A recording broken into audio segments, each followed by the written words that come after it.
저는 5월을 가정의 달로 지키면서 가정에 대한 설교를 준비할 때마다 두 가지 생각이 듭니다. 첫 번째는 가족이 혼자인 경우, 즉 부모님이 안 계신 분들이나 자녀가 없는 분들은 소외당하기 쉬운 설교라는 것입니다. 그렇게 부모님이 안 계시거나 자녀가 없는 분들에게는 부모와 자녀를 권면하는 설교가 남의 이야기와 같은 설교가 되기 쉽습니다. 그러나 우리가 그렇게만 생각해서는 안 됩니다.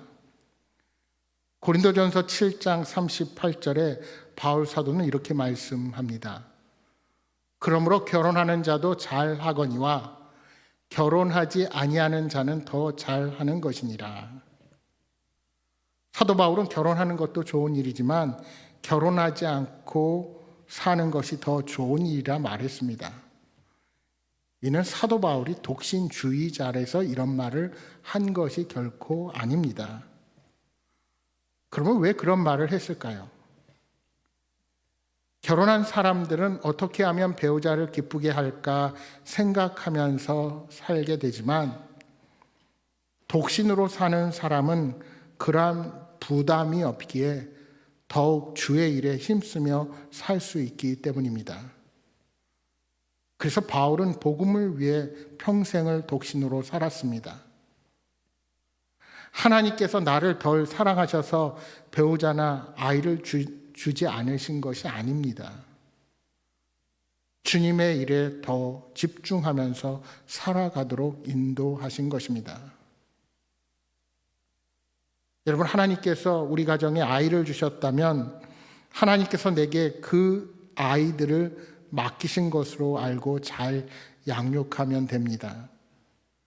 그러나 배우자나 아이를 주시지 않았다면 내 자원을 주의 일에 더 집중하면 됩니다. 또한 부모님이 살아계시다면 부모님을 공경해야 합니다. 그러나 하나님께서 우리 부모님을 일찍 데려가셨다면 주의 일에 더욱 힘쓰도록 나를 사용하신다 하고 생각하면 됩니다. 여러분, 내가 아이를 낳았다고 해서 그 아이가 내 소유가 아닙니다. 하나님께서 나에게 잠시 맡기신 것뿐입니다. 이 원리를 똑같이 적용하면 됩니다. 여러분, 왜 우리 교회 공동체가 세대 통합을 중요하게 여깁니까? 하나님께서 이 공동체 안에 있는 아이들, 내가 관계 맺고 있는 자녀들 또한 우리들의 아이요, 모두 함께 돌보라는 하나님의 명령이 거기에 담겨 있습니다. 그 아이들을 위하여 관심을 가지고 기도하고 축복하고 사랑으로 머리 한번 더 쓰다듬어 주는 것도 참으로 귀하고 복된 일입니다. 그렇게 하나님께서는 우리 모두를 세상 모든 아이들의 부모로 불러주셨습니다. 부모님이 일찍 돌아가신 분들, 부모님이 안 계신 분들은 교회에서 만나는 나이 드신 어르신들, 내가 관계 맺고 있는 어른들을 부모 대하듯 하시기 바랍니다. 우리는 그리스도 안에서 한 형제 자매입니다. 따라서 어떤 성도님도 이 가정의 달에 소외된다고 생각하거나 슬퍼하지 마십시오. 두 번째로 가정의 달 설교를 하면서 드는 생각은 자녀들에 대한 권면과 부모에 대한 권면의 설교를 어떻게 해석하고 어떻게 삶에 적용할까 하는 것에 대한 고민입니다. 여러분, 제가 목사로서 주일에 설교할 때 더욱 힘든 때가 바로 절기 설교를 하는 때입니다. 늘 매년 정기적으로 돌아오는 그 절기에 같은 주제를 놓고 매번 비슷한 본문을 가지고 설교한다는 것은 결코 쉽지가 않습니다. 여기도 교수님이 계셔서 죄송합니다만 우리 교수님들은 매년 같은 강의를 해도 매년 강의의 대상이 그 해마다 바뀝니다. 근데 설교는 그 대상이 해가 지나도 그대로입니다. 그런데 똑같은 비슷한 본문을 설교한다는 것이 결코 쉬운 일이 아닙니다. 더구나 가정의 달 설교는 더욱 그러합니다. 왜 그런가 하니 어떻게 보면 그 주제가 너무나도 선명하고 이론적으로는 어떻게 해야 한다는 것을 너무도 잘 알기에 그렇습니다. 자녀들아 부모에게 순종하라, 내 아버지와 어머니를 공경하라. 이것이 약속 있는 첫 계명이니 내가 잘되고 땅에서 장수하리라. 여러분은 이런 성경의 말씀을 대할 때마다 어떤 생각이 드십니까? 늘 듣는 말씀이기에 이런 설교를 하면 우리 아들이 들어야 하는데, 내 딸이 들어야 하는데 하는 마음이 드시지는 않으십니까? 이런 설교를 우리 며느리가 듣고 우리 사위가 듣고 은혜 받아서 내게 잘해야 하는데 하는 마음은 혹시 안 드십니까? 그러나 성경은 다른 사람이 아닌 내 자신에게 적용해야 합니다. 이런 말씀을 들을 때 내가 먼저 자녀들에게 잘해야 하는데, 내가 잘해야 아이들이 나를 보고 배워서 후에 하나님의 복을 받을 텐데 하고 먼저 내 자신에게 적용해야 하나님의 은혜가 넘치게 됩니다. 그렇게 목사인 저도 가정의 달이 되어서 말씀을 전하게 되면 제 자신이 하지 못한 것, 제 자신이 가족과의 관계에서 후회되는 부분이 늘 있기에 말씀을 전하기에 많은 부담이 있습니다. 사랑하는 여러분, 왜 세상 사람들이 우리 그리스도인들이 바른 말을 해도 너나 똑바로 살아라, 너나 잘해라 하고 말할까요? 그들 보기에 우리들도 별반 다르지 않아 보이기 때문일 것입니다. 그렇습니다. 저나 여러분이나 연약한 자요 죄인이기는 매 마찬가지입니다. 그러나 분명한 것은 세상을 고치는 것은 하나님의 일이라는 것입니다. 모든 통치가 하나님께 달려 있습니다. 우리는 그저 먼저 내 자신의 모습을 돌아보고 내 자신을 날마다 변화시켜 나아가야 합니다. 내가 먼저 변화하면 내 주변이 변화하기 시작합니다.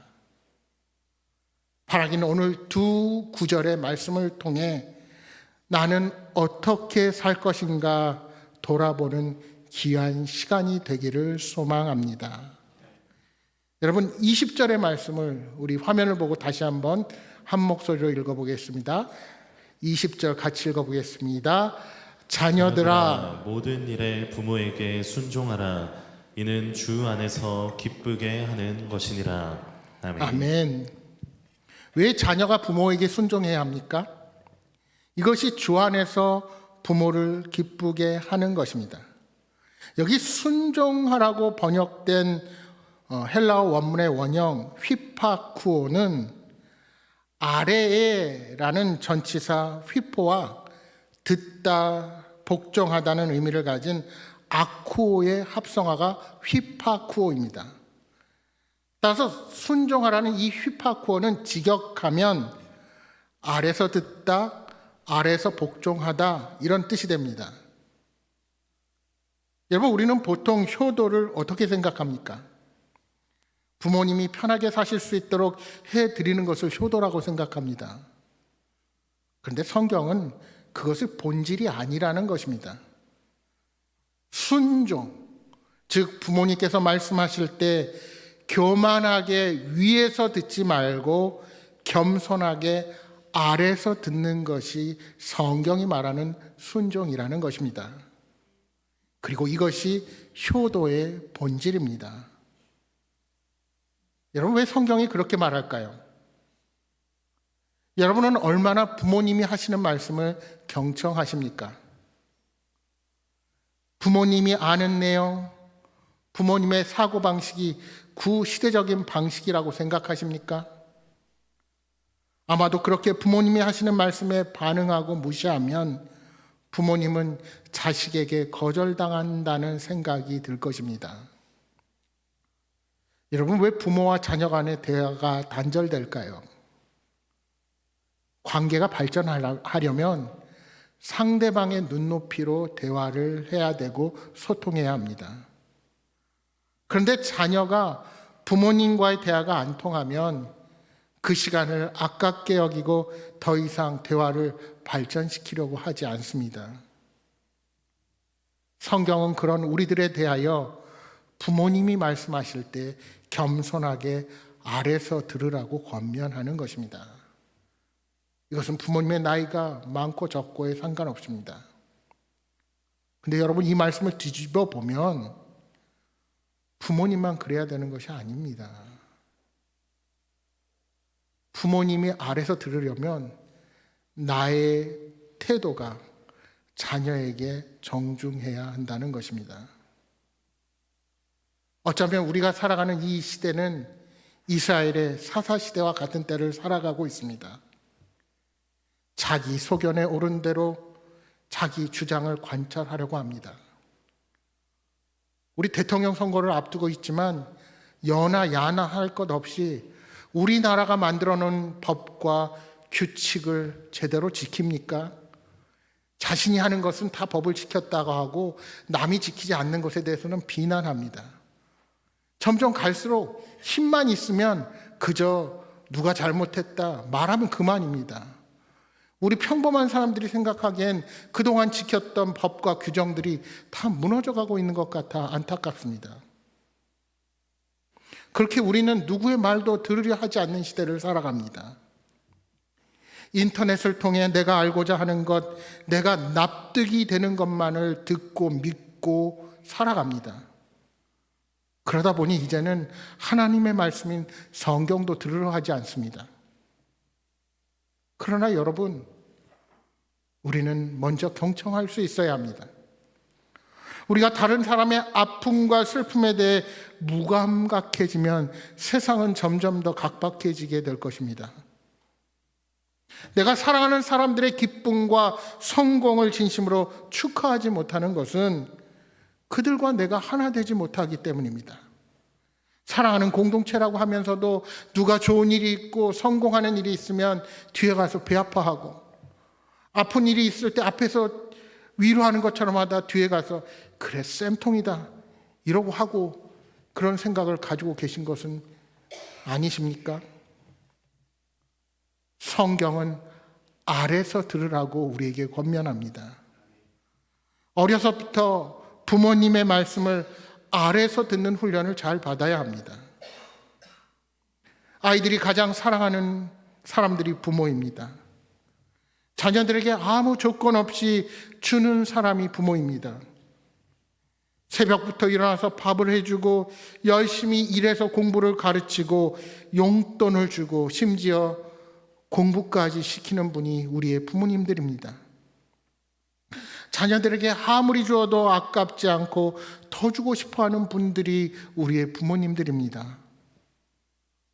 그런데 나를 세상에서 가장 소중하게 여기고 가장 사랑해주는 부모의 말도 듣지 않는다면 어떻게 우리가 다른 사람의 말을 경청하고 들을 수가 있겠습니까? 우리는 부모에게서 아래서 듣는 훈련을 해야 합니다. 그래야 밖에 나가서 상대방의 말에 존중하고 그 말에 경청할 수 있는 넓은 사람이 될 수 있습니다. 부모에게서 아래서 듣는 법을 배워야 남편의 말과 아내의 말을 경청할 수 있게 됩니다. 그래야 아이들의 말이나 다른 사람의 말을 들을 수가 있는 것입니다. 이 말을 바꾸어 말하면 부모에게서 잘 배운 사람이 다른 사람의 말을 경청하고 공감하는 법을 잘 습득한 사람이라는 것입니다. 여러분, 우리의 부모님이 학문이 높고 많이 배웠다고 그래야 존경할 대상이 아닙니다. 여러분의 성품은 부모님을 통하여 만들어졌습니다. 그 부모님의 사랑이 오늘 저와 여러분을 이 자리에 있게 만든 것입니다. 그런데 오늘 본문에 보시면 그 말씀 앞에 한마디 단어가 더 있습니다.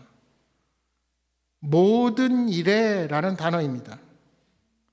여러분, 하나님의 뜻은 분명합니다. 말이 된다고 생각하는 소리만 듣는 것이 아닙니다. 모든 일에 들으라는 것입니다. 유산을 물려준다거나 돈을 주겠다는 말만 기울이지 말고 모든 일에 들으라고 성경은 말씀합니다. 그런데 이것이 쉽지가 않죠. 저는 부모님이 멀리 계시기에 자주 찾아뵙지 못합니다. 사실은 여러분 아시는 분들은 아시지만 제가 대전에 내려오는 해 봄에 아버지가 암에 걸리셔서 벌써 10년이 되셨습니다. 비록 연세가 있으셔서 암이 더 활발하게 활동하지는 않지만 여러 합병증이 찾아오면서 한 달에 여러 날을 병원에 방문해서 진료를 받으셔야 합니다. 그러다 보니까 어머니가 아버지를 수발하랴, 또 어머니도 지병이 있음에도 불구하고 오히려 아버지의 병이 어머니가 더 아프지 않도록 긴장하게 만드는 것 같습니다.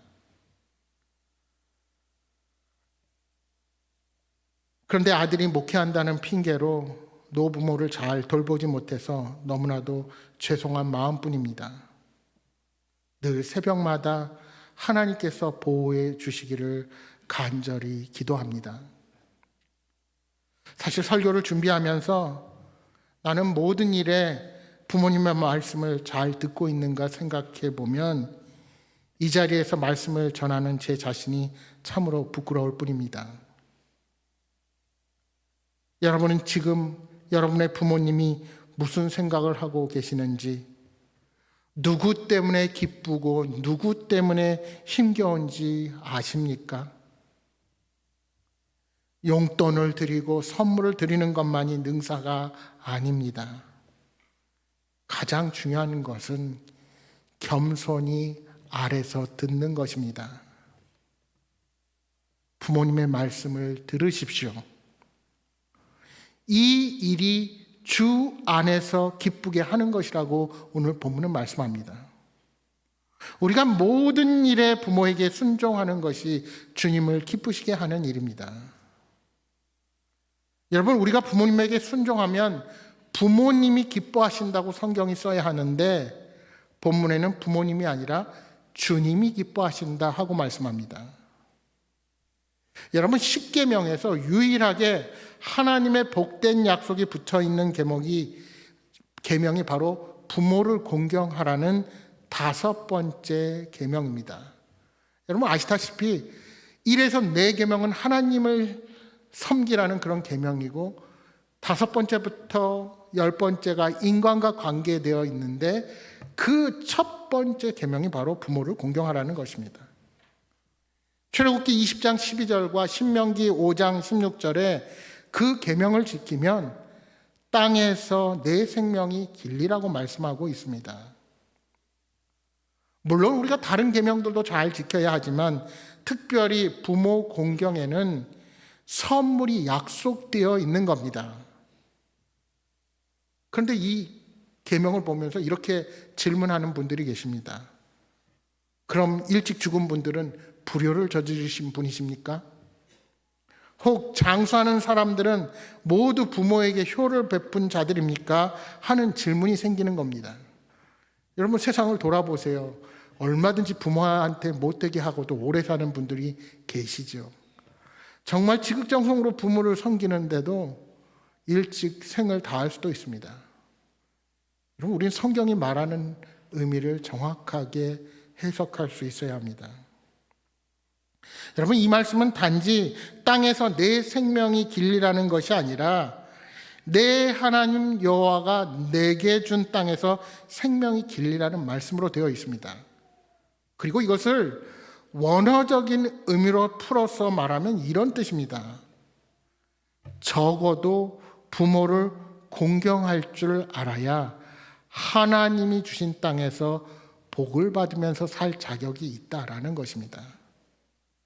그러니까 자기를 낳아서 길러주신 부모조차 공경하지 못하는 사람들은 하나님이 허락하신 땅에서 살 자격이 없다라는 말입니다. 여기에는 이중적인 의미가 있습니다. 하나님이 허락하신 땅이 세상에서의 복으로 생각할 수 있지만 하나님의 심판 후에 주어질 우리의 영생과도 관련되어 있는 것입니다. 여러분, 부모한테 못되게 하면서도 떵떵거리고 사는 사람들을 부러워하지 마십시오. 하나님의 시각으로 그들을 바라보십시오.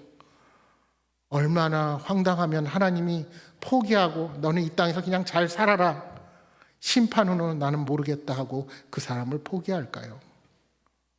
여러분, 당장 눈에 보이는 것 가지고 사람 평가하지 마십시오. 하나님의 복은 우리에게 영원한 생명을 주신 하나님에 의해서 마침내 주어지게 될 것입니다. 결국 부모 공경은 선택이 아닙니다. 부모에게 순종하지 않는 부모에게서, 그런 엄마 아빠에게서 나온 자식들 또한 그것을 그대로 따라 배우지 않겠습니까? 따라서 부모를 공경하지 못하는 공동체는 결국에는 망하게 된다는 의미이기도 한 것입니다. 여기 있는 젊은이들 들으십시오.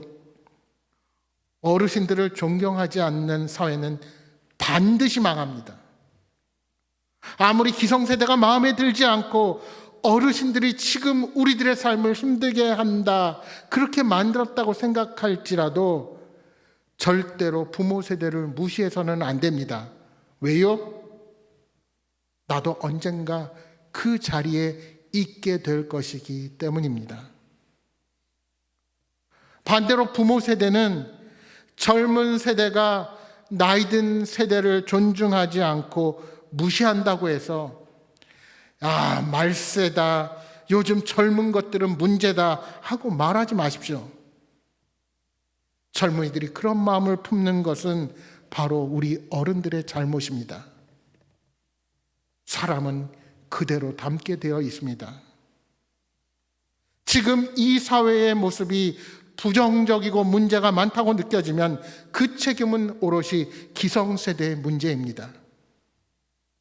따라서 그런 문제가 느껴지면 우리가 책임의식을 가지고 내가 먼저 변화되어야 합니다. 여러분, 인정하십시오. 최소한 우리 젊은이들은 여러분들보다 순수하고 정직합니다. 그래서 오늘 21절 말씀에 이렇게 말씀하는 겁니다. 아비들아, 너희 자녀를 노엽게 하지 말지니 낙심할까 함이라. 이 말씀은 아버지뿐만이 아니라 어머니에게도 해당하는 말씀입니다. 뿐만 아니라 우리의 기성세대 모두가 명심해야 하는 말씀입니다. 우리 부모 세대가 명심할 것은 자녀들의 마음에 분노가 쌓이지 않게 하는 것입니다. 자녀들의 마음에 분노가 쌓이면 낙심하기 때문입니다. 오늘 이 본문에 낙심하다라는 헬라어 동사 아시메오는 없다, 잃다라는 의미를 가진 접두어 아와 열정, 마음, 의욕이라는 의미의 쉬메오의 합성어입니다. 그러니까 아시메오 할 때는 열정을 잃다, 의욕을 잃다, 혹은 열정이 없다 하는 그런 뜻입니다. 그렇습니다. 아이들의 마음에, 자녀들의 마음에 분노가 쌓이면 자녀들이 삶의 열정을 잃어버립니다. 여러분, 우리 자녀들의 마음 속에서 살고 싶다는 생각이 사라진다면 얼마나 두려운 일입니까? 우리가 자녀들에게, 젊은이들에게 주어야 하는 가장 큰 선물이 무엇입니까? 그것은 돈과 재물이 아닙니다. 삶의 의욕과 열정을 가지고 마음껏 미래를 향해 도전할 수 있는 마음을 주어야 하는 것이 아닐까요? 그런데 우리 사회가 미래 세대를 향한 꿈과 희망을 심어주고 있습니까? 돈과 재물의 노예가 되어버린 기성세대가 자라나는 세대들의 열정과 의욕을 잃게 만들고 꿈과 희망을 사라지게 만드는 것은 아닙니까? 저는 우리 초등학생들이 장래 꿈이 건물주다라는 이런 얘기를 들을 때마다 얼마나 우리 사회가 암담한 사회인가 얘기를 합니다. 제가 오늘 그 얘기를 했더니 제 곁에 가까운 사람이 그러더라고요. 요즘은 초등학생 건물주가 아니라 유튜버가 꿈이야 그러더래요. 유튜버는 괜찮습니다. 왜요? 그래도 미래에 대한 꿈과 소망을 가지고 나갈 수 있기 때문입니다. 건물주가 꿈이고 강남에 몇 평짜리 아파트가 꿈이고 결과적으로 주어지는 일이지, 그게 꿈이 되면 얼마나 이 사회에 살아가면서 절망적으로 살겠습니까? 여러분, 우리 행복한 공동체만큼은 아이들이 긍정적인 사고를 갖고 하나님이 주신 미래를 향하여 도전할 수 있도록 도와주는 공동체가 되어야 합니다. 국가 통계 포털에 따르면 2023년 기준 가출 경험이 있는 중학생 청소년이 2.7%로 나타났습니다. 이 아이들을 대상으로 본 가출의 가장 큰 원인은 부모님과의 갈등이었고, 거기에는 학원 문제로 인한 지나친 간섭이 큰 원인이었습니다. 그런데 또 다른 가출의 원인 중에 주목할 것은 부모님의 싸움입니다. 이 조사 중에 우리 중학생들에게 혹시 자살의 충동을 느낀 적이 있느냐 했더니 거의 2명 중에 1명이 그런 마음을 한 번은 가졌다고 합니다. 그러면서 이제 그런 대상으로 어떨 때 가졌냐 했더니 그 중에 큰 부분이 부모의 싸움이었다는 것입니다. 여러분, 절대로 아이들 앞에서 싸우지 마십시오. 자녀들 앞에서 부모가 싸우면 아이들은 삶의 열정과 의욕을 잃어버립니다. 특히 어린 자녀들의 경우 부모의 싸움이 아이들의 불안과 두려움을 갖게 만듭니다. 여러분, 폭력을 휘두르는 아이들의 상당수가 가정 안에 폭력에 시달린 경험을 가지고 있다는 사실을 아십니까? 엄마가 아빠를 때리고 아빠가 엄마를 때리고 자녀들의 말도 들어보지 않고 자녀에 대한 폭력이 앞서면 그것을 고스란히 우리의 자녀들이 배우게 됩니다. 여러분, 자녀들과 대화할 때 절대로 아이들에게 부정적인 말을 하지 마십시오. 무엇을 하나 잘못했다고 부정적으로 저주의 말을 하면 안 됩니다. 가령 네가 그 성적으로 무엇을 할 수 있겠니? 네가 하는 일이 다 그렇지 뭐. 너는 도대체 앞으로 뭘 먹고 살래? 이런 말들은 다 아이들을 저주하는 말입니다. 아이들을 말로 묶어서 무기력하게 만드는 말들입니다. 이런 말 한마디가 아이들의 삶의 열정과 의욕을 잃어버리게 만든다는 사실을 명심하시기 바랍니다. 우리는 존중을 배워야 합니다. 아이들을 존중하고 그 필요를 스스로 깨닫게 하십시오. 이거 다 너를 위한 거야. 너 이렇게 살아야 되지 않아? 너 내 말 잘 들어. 안 그러면 혼난다. 부모된 우리들은 그 말이 자녀를 위한 것이라고 착각합니다. 그런데 이제 우리 말을 조금 바꾸어 보면 어떨까요? 내 생각에는 너의 행동이 가슴이 아프단다. 얘야, 다른 면에서 한번 생각해 보면 어떨까? 이런 반복도 있는데 한번 시도해 보지 않겠니? 아, 그래? 그렇게 생각할 수도 있겠구나. 아빠, 엄마는 몰랐네. 엄마, 아빠는 이런 마음이 드는데. 아이들을 존중하고 아이들에게 스스로 필요성을 깨닫게 양육한다면 아이들이 싫어할 리가 없습니다. 물론 스스로 행동하고 고칠 수 있도록 기다려주고 인내하는 부모의 역할이 필요합니다. 하지만 강요하기 시작하면 대화가 단절되는 겁니다. 여러분, 사람은 옳은 말에만 변화되지 않습니다. 내 말이 아무리 옳다 하여도 그 말을 잔소리로 여기면 아무런 소용이 없습니다. 사람은 자기를 존중하고 사랑하는 사람의 말을 듣게 되어 있습니다. 그래서 오늘 본문의 말씀은 20절만 보아서는 안 되고 20절과 21절의 말씀을 함께 보아야 합니다. 혹시 이런 생각이 들 수 있습니다. 내 자녀의 마음에는 이미 분노가 쌓였는데 이제 와서 내가 어떻게 하나 걱정이 되십니까? 낙심하지 마십시오. 부모로서 자식을 키우면서 여러분도 비로소 여러분의 부모의 마음을 알아가게 되지 않으셨습니까? 저는 목사로서 늘 성경 말씀을 대하고 하나님의 마음, 우리 예수 그리스도의 마음을 대할 때마다 우리 자녀를 키우면서 내가 얼마나 부족하고 하나님께서 나를 어떻게 볼까, 그것을 대비해서 보게 됩니다. 그렇게 여러분과 저도 배워가는 것입니다. 처음부터 다 배우고 부모가 되는 사람은 아무도 없습니다. 여러분도 여러분의 자녀에게 알고 한 것이 아니지 않습니까? 다 실수하고 시행착오를 겪으며 여기까지 왔습니다. 그러니 용기를 내어서 자녀들에게 사과하십시오. 미안하다, 아빠가 혹은 엄마가 노엽게 한 것이 있다면 용서해 달라고 이야기하십시오. 자녀들은 분명 부모의 마음을 이해할 것입니다. 여러분, 내가 사과했는데 왜 안 받아주냐고 다시 화내지 마시고 인내하며 꾸준히 그 사랑을 보여주십시오. 반대로 자녀들도 마찬가지입니다.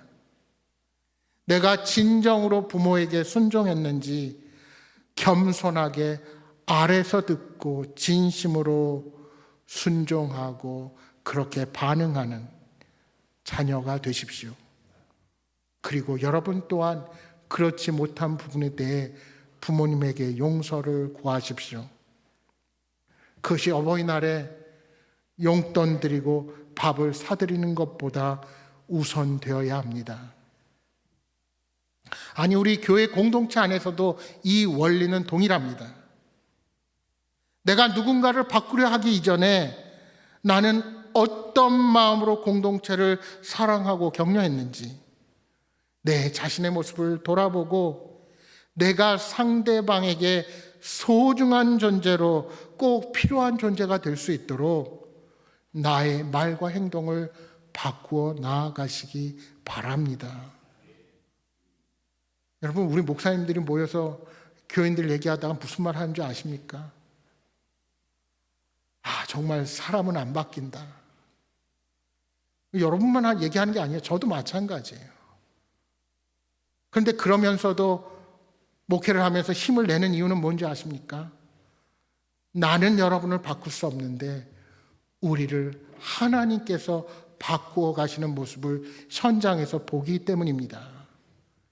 성령 하나님께서 여러분을 치유하시고 바꿔 가게 되는 것을 보게 될 때 목사는 비로소 하나님께서 나를 이 자리에 부르신 이유를 깨닫게 됩니다. 사랑하는 여러분, 내가 먼저 상대방에게 필요한 존재가 될 수 있도록 말과 행동을 바꿔 나아가는 노력을 하시기 바랍니다. 그러할 때 우리 안에 치유가 되고 참된 회복이 일어나게 될 것입니다.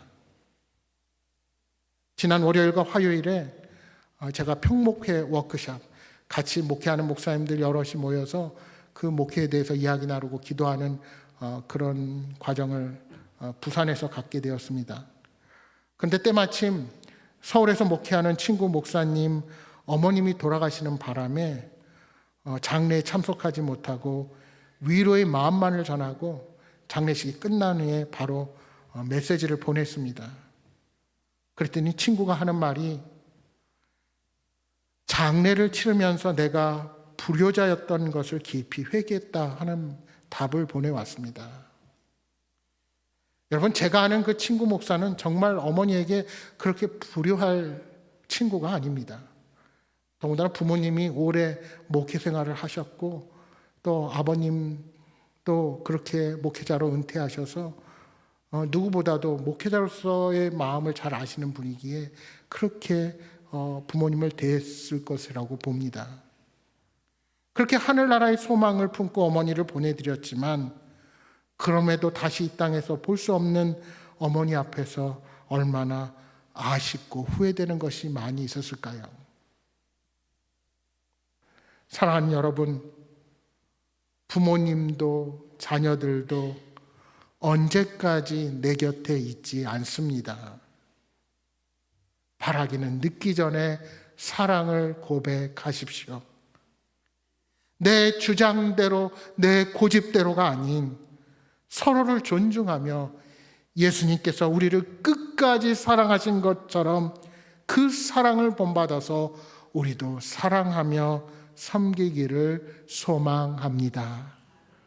바라기는 진심으로 순종하고 사랑하며 아름다운 복의 가정, 주님이 기뻐하시는 가정과 교회를 세워나가는 여러분 모두가 되시기를 주님의 이름으로 축복합니다.